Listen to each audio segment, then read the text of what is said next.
ഈശോ മിശിഹായ്ക്ക് സ്തുതിയായിരിക്കട്ടെ.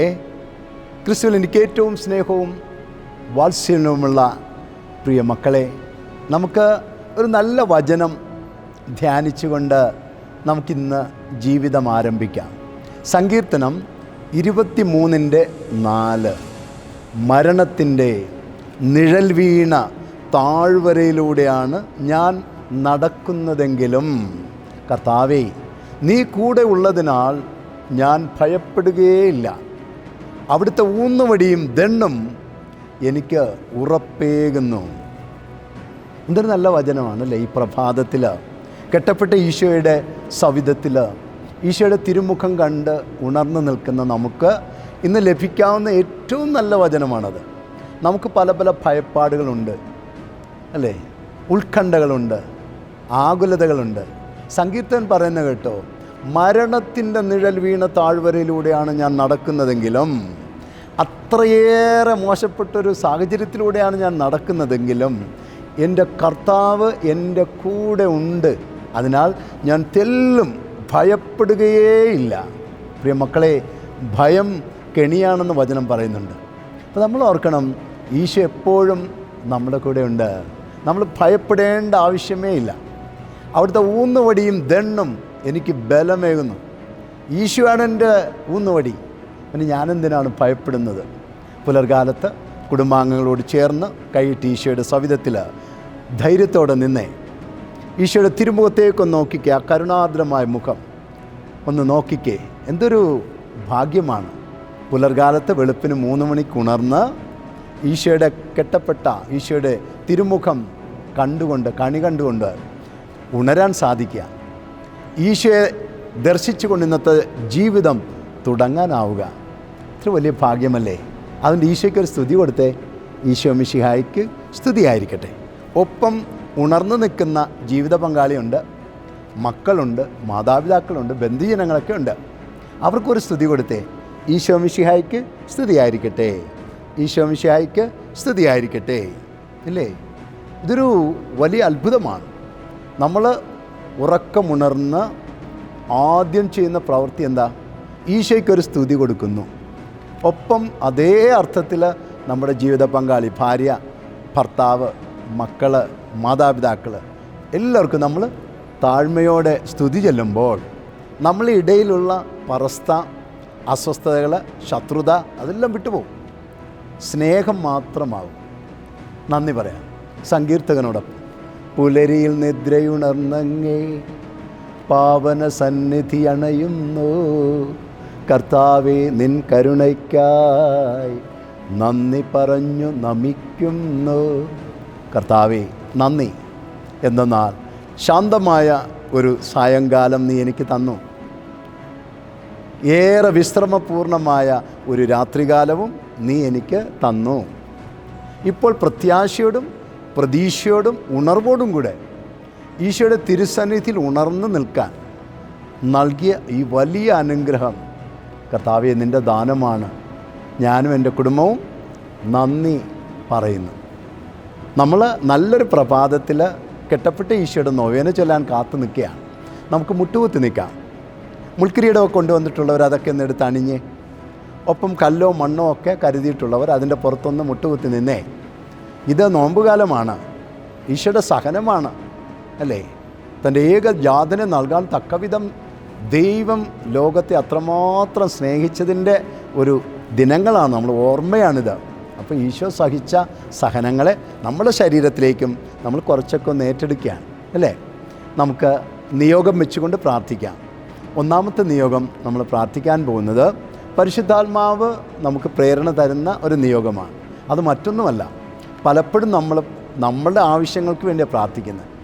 നമ്മളാണ് ഏറ്റവും ബലഹീനരെന്ന് നമ്മൾ തെറ്റിദ്ധരിക്കുന്നുണ്ട്. അങ്ങനെയല്ല.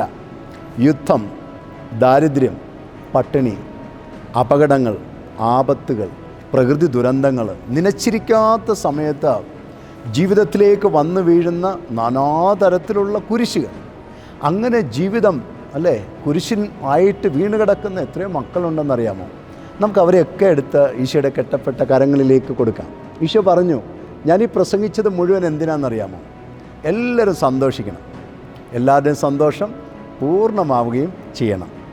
അതുകൊണ്ട് മുട്ടുകുത്തി എന്നുകൊണ്ട് കൈകളൊക്കെ ഒന്ന് വിരിച്ചു പിടിച്ച് പ്രതീക്ഷയോടും പ്രത്യാശയോടും ഒന്ന് ചൊല്ലിക്കേ.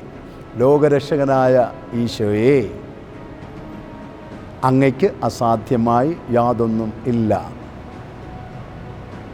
നിർഭാഗ്യ പാപികൾ മനസ്സുരുകി പ്രാർത്ഥിച്ചാൽ അങ്ങയ്ക്കത് നിരസിക്കാൻ വയ്യ. ആകയാൽ എൻ്റെ മേൽ അലിവ് തോന്നി എൻ്റെ അപേക്ഷ.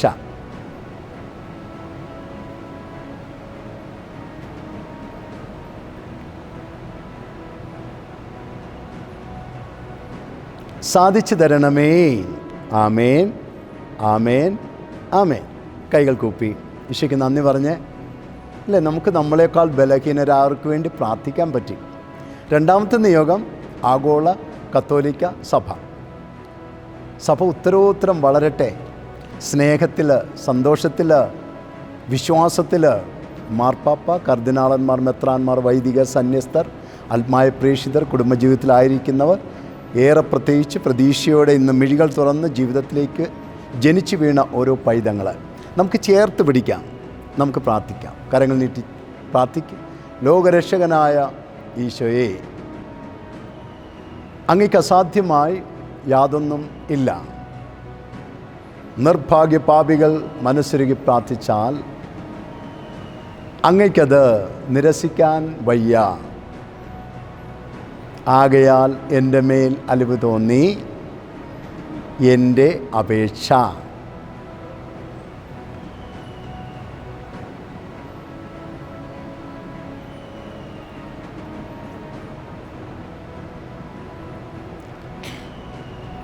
സാധിച്ചു തരണമേ. ആമേൻ, ആമേൻ, ആമേൻ. കൈകൾ കൂപ്പി. അടുത്തത് എൻ്റെയും നിൻ്റെയും ഒരു നിയോഗമാണ്. ഈ പുലർകാലത്തിൽ നീ എഴുന്നേറ്റപ്പോൾ നിനക്ക് ധാരാളം കെട്ടുകളുണ്ട്, ഭാരങ്ങളുണ്ട്, തടസ്സങ്ങളുണ്ട്, കുരിശുകളുണ്ട്, സഹനങ്ങളുണ്ട്. എന്താണ് നിൻ്റെ സഹനം? എന്താണ് നിൻ്റെ കുരിശ്? കടബാധ്യതയാണോ? ജപ്തി ഭയമാണോ? ഭാര്യ ഭർത്തൃബന്ധത്തിലെ വിള്ളലുകളാണോ? മക്കളെക്കുറിച്ചുള്ള അസ്വസ്ഥതകളാണോ? അവരുടെ പഠനം, പരീക്ഷ, ഇൻ്റർവ്യൂ, ഒരു വിദേശയാത്ര, വിസ, ഒരു ജീവിത പങ്കാളി, ഒരു ജോലി, ഒരു വേള ഒരു ഭവനം നിനക്ക് വേണം. ഒരു ഭവനത്തിൻ്റെ പണി തുടങ്ങി, പക്ഷെ പൂർത്തിയാക്കാൻ പറ്റുന്നില്ല. ഒരു തുണ്ട് ഭൂമി നിനക്ക് വേണം. കർത്താവിന് ശുശ്രൂഷ ചെയ്യുന്നൊരു ജീവിതം വേണം. പക്ഷേ പ്രതികൂല സാഹചര്യങ്ങൾ കാരണം എനിക്ക് മുന്നോട്ട് പോകാൻ പറ്റുന്നില്ല. അതാണോ നിൻ്റെ തടസ്സം? എന്ത് തടസ്സമാകട്ടെ, ഒരു മാരക രോഗം നിന്നെ പിടികൂടിയിരിക്കുന്നു, മനസ്സിൻ്റെ ഒരു സമ്മർദ്ദം നിന്നെ വല്ലാണ്ട് അലട്ടുന്നുണ്ട്. എന്തുവാകട്ടെ കുഞ്ഞെ, കൈകളൊന്ന് വിരിച്ചു പിടിച്ച് വിശ്വാസത്തോടെ ഏറ്റുചൊല്ലിക്കേ. ലോകരക്ഷകനായ ഈശോയെ, അങ്ങയ്ക്ക് അസാധ്യമായി യാതൊന്നും ഇല്ല. നിർഭാഗ്യ പാപികൾ മനസ്സുരുകി പ്രാർത്ഥിച്ചാൽ അങ്ങയ്ക്കത് നിരസിക്കാൻ വയ്യ. ആകയാൽ എൻ്റെ മേൽ അലിവ് തോന്നി എൻ്റെ അപേക്ഷ.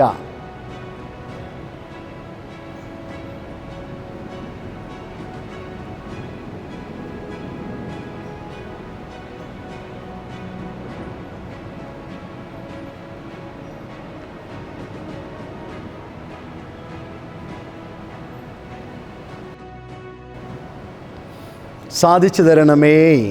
ആമേൻ, ആമേൻ, ആമേൻ. സ്നേഹത്തോടെ ഈശോയെ നോക്ക്, നന്ദിയോട് നോക്ക്. ഒരു മാരക രോഗം വിട്ടുപോകുന്നതിനെക്കുറിച്ച് നന്ദി പറഞ്ഞേ. ഒരു വലിയ പ്രതിസന്ധി വിട്ടുപോകുന്ന നന്ദി പറഞ്ഞേ. ഒരു കടബാധ്യത മാറിപ്പോകുന്ന നന്ദി പറഞ്ഞേ. കാലുകൾക്ക് ബലം കിട്ടിയതിനോർത്ത് നന്ദി പറഞ്ഞേ. വിശ്വാസത്തിൽ ശക്തി കിട്ടിയതിന് നന്ദി പറഞ്ഞേ. പ്രാർത്ഥിക്കാനുള്ള വലിയ ഭാഗ്യം കിട്ടിയതിന് നന്ദി പറഞ്ഞേ. ഒപ്പം ഈശോയോട് പറ, കൽപ്പറ്റയിലെ പുത്തൂർവയൽ PO ഭവൻ ധ്യാന കേന്ദ്രത്തിലേക്ക് ഞാനും എൻ്റെ കുടുംബവും വ്യാഴാഴ്ച കടന്നു വരും. എല്ലാ വ്യാഴാഴ്ചയും 9:30-ക്കുള്ള ശുശ്രൂഷ ആരംഭിക്കും. അവിടെ ഞാൻ കടന്നു വരും. ഞങ്ങൾക്ക് ഇതുവരെ കിട്ടിയ അനുഗ്രഹങ്ങൾ ചെറുതോ വലുതോ ആകട്ടെ ഈശോയുടെ മുമ്പിൽ, അനേക മക്കളുടെ മുമ്പിൽ സാക്ഷ്യപ്പെടുത്തി ഈശോയെ മഹത്വപ്പെടുത്തും. പ്രിയ മക്കളെ, നീ ഒന്ന് ഈശോയെ മഹത്വപ്പെടുത്തി നോക്ക്. നിൻ്റെ കുടുംബത്തെ, നിൻ്റെ മക്കളെ ദൈവം അനുഗ്രഹിക്കും. എല്ലാവരും ഈശോയോട് പറ, ഞങ്ങൾ വരും. വ്യാഴാഴ്ച 9:30 ശുശ്രൂഷ ആരംഭിക്കും. ഒരുക്ക ശുശ്രൂഷ, വചന ശുശ്രൂഷ, കൗൺസിലിംഗ്, കുമ്പസാരം, ഗാന ശുശ്രൂഷ, ദിവ്യബലി, സ്നേഹവിരുന്ന്, അപൂർവങ്ങളിൽ അപൂർവമായ കൈകെട്ടി ഈശോയോടുള്ള നൊവേന, നിയോഗം ചേർത്ത് വെച്ചുകൊണ്ട് ആരാധന, അഭിഷേകം. എല്ലാ മക്കളെയും ഞാൻ സ്വാഗതം ചെയ്യുന്നു. നിൻ്റെ വഴികൾ തുറന്നിട്ടുണ്ട്.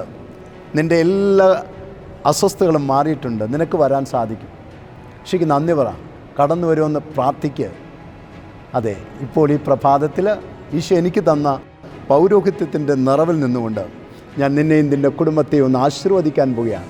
ചേർന്ന് നിന്നേ. കർത്താവ് നിങ്ങളോട് കൂടെ. സർവശക്തനായ ദൈവം, നിത്യം പിതാവും പുത്രനും പരിശുദ്ധാത്മാവടങ്ങുന്ന ത്രിയേക ദൈവം നിന്നെയും നിൻ്റെ കുടുംബത്തെയും നിൻ്റെ മക്കളെയും നിൻ്റെ തൊഴിൽ ഇടങ്ങളെയും നിൻ്റെ സ്വപ്നങ്ങളെയും സമൃദ്ധമായി അനുഗ്രഹിക്കുമാറാവട്ടെ. ആമേൻ. ഈശോ മിശിഹായ്ക്ക് സ്തുതിയായിരിക്കട്ടെ. ഈശോ മിശിഹായ്ക്ക് സ്തുതിയായിരിക്കട്ടെ. ഈശോ മിശിഹായ്ക്ക് സ്തുതിയായിരിക്കട്ടെ. Hallelujah, hallelujah, hallelujah.